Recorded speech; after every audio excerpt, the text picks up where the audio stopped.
Hello friends, तर आज आपल्याला बघायचं आहे एक्सरसाइज 1.1 मधला थर्ड क्वेश्चन. फर्स्ट इक्वेशन आहे बघा, 2x - 3y = 9, 2x + y = 13.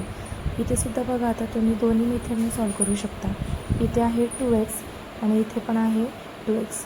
2x जर आपण सबस्ट्रॅक्ट केलं तर डायरेक्ट उत्तर किती येतं आपलं 0. त्यावरून तुम्ही yची किंमत काढू शकता.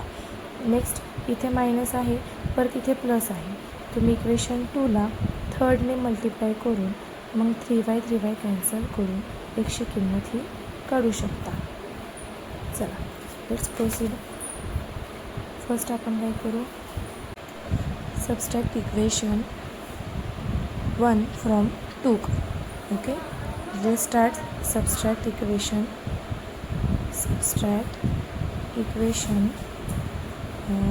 1 फ्रॉम 2. ओके, 1 इक्वेशन काय आहे, 2x + y = 13. ओके, 2मधून आपल्याला मायनस करायचं आहे. Okay, 2x - 3y = 9. सबस्ट्रॅक्शन आहे म्हणून तुम्ही काय करणार, इथे सर्व साईन हे आपले चेंज होणार. प्लस होणार मायनस, मायनस होणार प्लस, प्लस होणार minus. Okay, plus minus cancel, उत्तर किती येणार तुमचं इथे 0. प्लस प्लस म्हणजे दोघांचीही काय करायची, आता बेरीज करायची. प्लस प्लस इथे काही नसतो म्हणजे 1 असतो. 1 + 3 किती 4y = 13 - 9.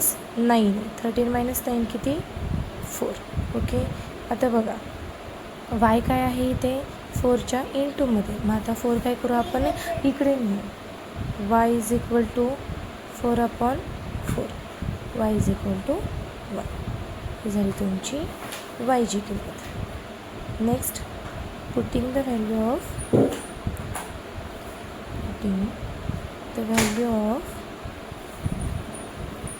y इन इक्वेशन 13 मध्ये ठेवू. Okay, equation 2. Therefore 2x + y किती आहे 1 = 13.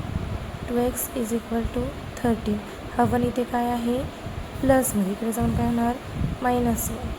2x = 13 - 1 12. आपल्याला फाइंड आउट करायचं आहे x सोबत कोण आहे 2. हा 2 आहे इथे मल्टिप्लिकेशनमध्ये, इकडे काय होणार तो डिव्हिजनमध्ये जाणार. Okay, x = 2 × 2 = 16. Okay, therefore x आणि yचे सोल्युशन काय आले मग 6 and 1. चौथं एक्झाम्पल आहे, 5m - 3n = 19 आणि m - 6n = -7. ओके, आता काय करू शकता तुम्ही बघा, इथे 5 आहे, इथे काहीच नाही आहे. म्हणजे तुम्ही इक्वेशन 2ला जर 5ने मल्टिप्लाय केलं आणि सबस्ट्रॅक्शन केली तर m कॅन्सल होऊ शकतो आणि मग nची किंमत ही आपल्याला मिळते. ठीक आहे, आता इकडे बघा, इथे काय आहे 3 आणि इथे काय आहे 6. ओके, तिथे तुम्ही काय करू शकता, 3 × जर 2 केलं तर इथे किती येणार आहे, परत 6 येणार आहे. म्हणजेच काय 6n. परत काय करणार तुम्ही सबस्ट्रॅक्शन, हे दोन्ही कॅन्सल होणार आणि mची किंमत आपल्याला मिळणार. ओके, मी काय करते, मल्टिप्लाय इक्वेशन 1/2 करते. Okay, multiply equation 1/2 we get, आपल्याला काय मिळेल मग, जर 1ला 2ने मल्टिप्लाय केले तर 5 × 2 = 10, 10m - 3 × 2 = 6n = 19 × 2 = 38. हे झालं आपलं इक्वेशन नंबर 3. ओके, मग आता देन बघा, आता 10m - 6n = 38. ओके, ह्याला तुमचं इक्वेशन नंबर 3 आणि m - 6n = -7 हे इक्वेशन 2. ओके, आता काय करायचं, सबस्ट्रॅक्ट इक्वेशन 2 फ्रॉम 3 करू. Subtract equation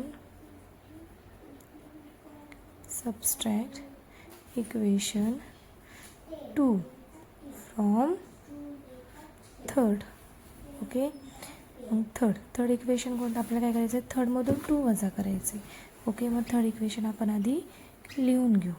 10m - 6n = 38. m minus 6n is equal to minus 7. Okay, subtraction इथे आहे प्लस, प्लसचे झाले मायनस, मायनसचे झाले प्लस, मायनसचे झाले प्लस.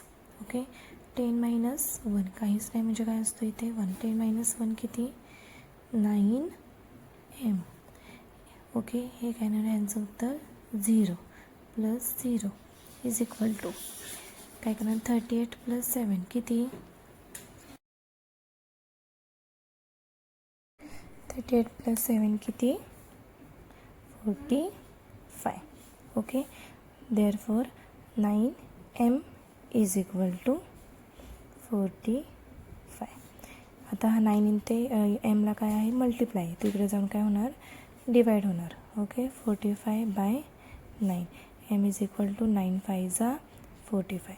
बरोबर, तुमची एमची किंमत किती आलेली आहे M is equal to 5. Put M is equal to 5 in equation काय करू आपण सेकंडमध्ये ठेवू, इक्वेशन सेकंडमध्ये. ठीक आहे, एम काय आहे तुमचा 5 minus 6n is equal to minus 7. Equation जे तुमचं इथे सेकंड आहे त्याच्यामध्ये मी काय केलं एमच्या जागी फक्त 5ची किंमत ठेवली, minus 6n as it is आणि मायनस 7 पण as it is. Minus 6n is equal to minus 7 minus, आता हा बघा हा प्लस आहे बरोबर, इकडे जाऊन तो काय होणार minus 5. Okay, minus 6n is equal to, आता बघा एक निगेटिव्ह आहे एक निगेटिव्ह आहे, जे जेव्हा दोन्ही निगेटिव्ह असतात तेव्हा आपण काय करतो दोघांची बेरीज करतो, दोघांची ॲडिशन करतो. 7 प्लस 5 किती 12 आणि मायनस मायनस मायनसचंच साईन देतो. कधी जेव्हा दोघांची बेरीज करायची, दोघांना मायनसचं साईन असेल तेव्हा आपण दोघांची काय करतो बेरीज करतो आणि मायनसचं साईन देतो. आता बघा इकडे पण मायनस आहे इकडे पण मायनस आहे, इज इक्वल टूच्या नंतर मायनस आहे बरोबर, मायनस मायनस काय होणार एकमेकांना कट होणार, म्हणजेच काय राहिले 6n इज इक्वल टू 12. हा n आणि 6 दोघांच्यामध्ये मल्टिप्लिकेशनचं साईन आहे, n is equal to 12 by हा 6 इकडे इंटू आहे, तो इकडे जाऊन काय होणार डिवाइड होणार. n इज इक्वल टू 6 2 जा 12. ओके, मग तुम्हाला m आणि nची काय किंमत मिळाली. ओके, एम आणि एन काय मिळालं मग आपल्याला 5 आणि 2. ओके, एक्झाम्पल नंबर 5 काय आहे बघा, 5x plus 2y is equal to minus 3. Okay, आणि x plus 5y is equal to 4. आता इथे काय तुम्ही करू शकता अल्टरनेट करू शकता, मल्टिप्लाय इक्वेशन 1/5 करू शकता आणि इक्वेशन 2/2 करू शकता. ओके, मग 5 2 जा 10, इथे 10y येईल इथे पण 10y येईल, मग 10y जर आपण सबस्ट्रॅक्ट केले तर कॅन्सल होतील आणि मग तुम्हाला 100 किंमत मिळेल. आणि दुसरी एक मेथड काय तर इथे बघा इथे 5 आहे इथे काहीच नाही आहे.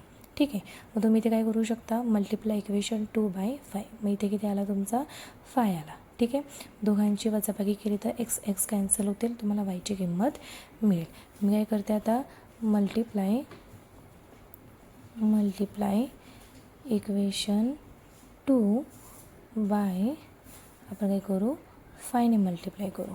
ओके, आपल्याला काय मिळेल जर 5ने मल्टिप्लाय केलं तर काय मिळेल 5x प्लस 5 5 जा 25 y इज इक्वल टू 5 4 जा 20. हे झालं इक्वेशन नंबर 3. ओके, बघा आता equation 5x plus 25 is equal to 20 हे इक्वेशन मोठं आहे आणि 1 हे इक्वेशन छोटं आहे. मग तुम्ही मोठ्यातून छोटं काय करणार वजा करणार. सबस्ट्रॅक्ट इक्वेशन 1 फ्रॉम 3 मधून काय करू आपण वजा करू. 3 इक्वेशन आधी लिहून घेऊ. 5x plus 25y is equal to 20. Okay, लक्षात घ्यायचं जेव्हा ज्या इक्वेशनमध्ये मोठे मोठे नंबर दिसतील त्या इक्वेशनमधून काय करायचं छोटे इक्वेशन वजा करायचं. Okay, 5x plus 2y is equal to -3 हे काय आहे तुमचं इक्वेशन नंबर 1. सबस्ट्रॅक्शन करायचे म्हणजे इथे काय झालं तुमचं मायनस प्लसचं झालं मायनसचं झालं प्लस. ओके, बरं बघा 5x काय होणार मग कॅन्सल होणार. ओके, 25 आणि मायनस 2y किती येणार 23y. ओके, आता इथे 20, इथे मायनस साईन आहे, पण आपण इथे साईन चेंज करून काय आलं आपलं प्लस आलं. म्हणजे काय करणार आपण ॲडिशन करणार. 20 आणि 3चे ॲडिशन किती 23. y is equal to 23/23. y is equal to 1. Okay, y मिळाला 1. Putting the value of y is equal to 1 in equation काय करू आपण इक्वेशन 2 मध्ये ठेवू. ठीक आहे, इक्वेशन 2 काय आहे तुमचं x plus 5 into 1 is equal to 4. मी काय केलं फक्त आता जी वायची किंमत आहे y इज इक्वल टू 1 ती इक्वेशन आपण काय केली 2 मध्ये ठेवले. ओके, x तुमचा as it is plus 5 into 1 5 is equal to 4. x is equal to 4. हा प्लस 5 इकडे काय होणार मायनस 5 येणार. x इज इक्वल टू बघा एक पॉझिटिव्ह आहे एक निगेटिव्ह आहे, दोघांची वजाबाकी मोठ्या नंबरचं चिन्ह. दोघांची वजाबाकी काय येणार 1. मोठा नंबर कोणता आहे 5. 5ला कोणतं साईन आहे बाळांनो मायनस. मग इथे सुद्धा कोणतं साईन येणार तुमचं मायनस. ओके, म्हणजे x आणि yची काय नंबर आले तर -1 आणि 1. आता एक्झाम्पल नंबर 6. आता एक्झाम्पल नंबर 6मध्ये काय दिलेत बघा फ्रॅक्शनमध्ये नंबर दिलेत. 1/3x + y is equal to 10/3. आणि सेकंड इक्वेशन आहे 2x + 1/4y is equal to 11/4.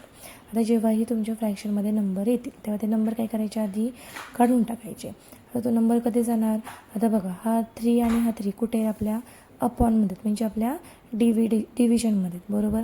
आता डिव्हिजनचा 3 हा कधी जाणार जेव्हा वरतीसुद्धा 3 असेल बरोबर. जेव्हा वरती 3 असेल खाली 3 असेल तेव्हाच काय होणार 3 × 1 = 3 म्हणजे तुमचं उत्तर काय येणार 1 येणार. मग आता काय करणार आपण वरतीसुद्धा 3 करणार. वरतीसुद्धा 3 करण्यासाठी आपल्याला काय करायला लागेल मल्टिप्लाय इक्वेशन 1/3 करायला लागेल. आता 3 मग एका साईडला करायचा का नाही तर तो दोन्ही साईडला करायचा, दोन्ही बाजूला करायचा बरोबर. 3ने पूर्ण ह्या बाजूला पण मल्टिप्लाय करायचं आणि ह्या बाजूला पण मल्टिप्लाय करायचं. ओके, तुम्ही काय म्हणणार मल्टिप्लाय इक्वेशन 1/3. ओके, मग काय करणार 3 लिहायचं दोन्ही साईडला. 1/3x + y is equal to 10/3 × 3. म्हणजे तुमचं इक्वेशन काय आलं आता हा जो 3 आहे हा जो आपण पूर्ण ब्रॅकेटला आधी इंटू केला आहे बरोबर म्हणजे ह्या पूर्ण नंबरला. आता हा 3 ह्या वेगळ्या नंबरला मल्टिप्लाय होणार आणि ह्या नंबरलासुद्धा मल्टिप्लाय होणार. म्हणजेच काय ह्या 3ने ह्या नंबरला पण मल्टिप्लाय करायचं आणि ह्या 3ने ह्या वायलासुद्धा मल्टिप्लाय करायचं. मग 3 × 1/3x + 3 × y is equal to 10/3 × 3. Okay, बघा 3 3 काय होणार कॅन्सल होणार. 3 3 कॅन्सल होणार. तुमचं इक्वेशन काय आलं x + 3y is equal to 10. हे झालं तुमचं इक्वेशन नंबर 3.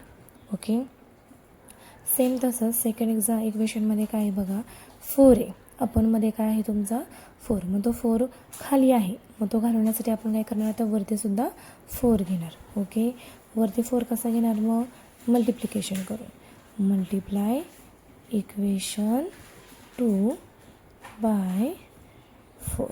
ओके, मग काय होणार 4ने आता पूर्ण 2x + 1/4y ह्या पूर्ण नंबरलासुद्धा काय करायचं आहे मल्टिप्लाय करायचं आहे. ओके, म्हणजे दोन्ही साईडला इज इक्वल टूच्या ह्या बाजूला पण 4 मल्टिप्लाय करायचा आणि इज इक्वल टूच्या ह्या बाजूला पण 4 मल्टिप्लाय करायचा.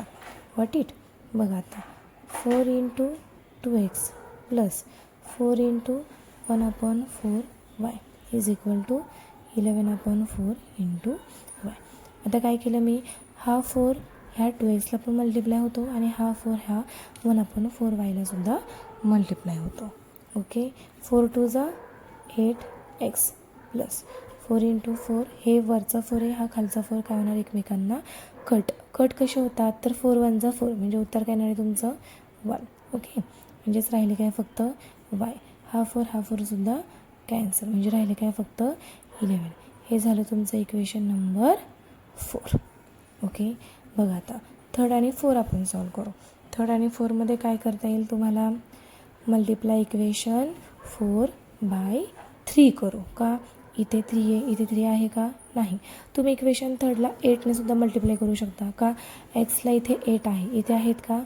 नाही. पण मी सोपा नंबर घेते 3. ओके, मी काय म्हणणार आता, multiply equation 3 equation 4 equation 4 by 3. तुमचं इक्वेशन काय येणार? 8 3 जा 24x plus 3y is equal to 8 3 जा 33. हे इक्वेशन झालं 5th. ओके, बघा आता मग काय करू आपण, इक्वेशन 3 मायनस करू कशामधून? 4मधून. Subtract equation 3 from 4 5th. Okay, 3 काय आहे तुमचं इक्वेशन? हे. 4 काय आहे? 5th काय आहे? हे. मग 5thमधून काय करायचं आपल्याला? थर्ड मायनस करायचं आहे. मग 5th आधी लिहून घेऊ. 24x plus 3y is equal to 33. Third काय आहे तर x plus 3y is equal to 10. Okay, subtraction आहे म्हणजे इथले सगळे साईन काय होणार? चेंज होणार. 24 इथे काहीच नाही म्हणजे काय असतो? 23x. हे काय होणार? एकमेकांना कट होणार. कसे? हा प्लस आहे, हा 3y मायनस आहे. दोघांची काय करणार आहे आपण? वजाबाकी करणार आहे. ठीक आहे, दोघांची वजाबाकी किती येणार आहे? 0. बरोबर. 23 मायनस 10 किती? 33 मायनस 10 किती? तर 23. ओके, हा एक्स आणि 23च्यामध्ये मल्टिप्लिकेशनचं साईन आहे. आपल्याला किंमत काढायची एक्सची. एक्सला ॲज इट इज ठेवू. 23 इकडे मल्टिप्लाय, इकडे जाऊन काय होणार? डिवाइड होणार. म्हणजेच एक्स काय आला तुमचा? 1 आला. ओके, एक्स किती आला मग तुमचा? हा 1. आता काय करू? Putting the value of X. Put X is equal to 1 in equation काय करू आपण? थर्डमध्ये ठेवू. कोणत्याही इक्वेशनमध्ये ठेवून तुम्ही वायची किंमत काढू शकता. इक्वेशन थर्ड म्हणजे हे तुमचं इक्वेशन थर्ड. इक्वेशन थर्डमध्ये काय करू आपण? एक्सची किंमत ठेवू. एक्स किती आहे तुमचा? 1 plus 3y is equal to 10. 3y is equal to 10. हा प्लस 1 इकडे जाऊन काय होणार? -1. 3y is equal to 10 minus 1 किती? 9. y is equal to 9/3. y is equal to 3. Okay, म्हणजे एक्स आणि वायचे काय कोइफिशियंट आले तुमचे? तर X and Y is equal to 1 and 3. Okay.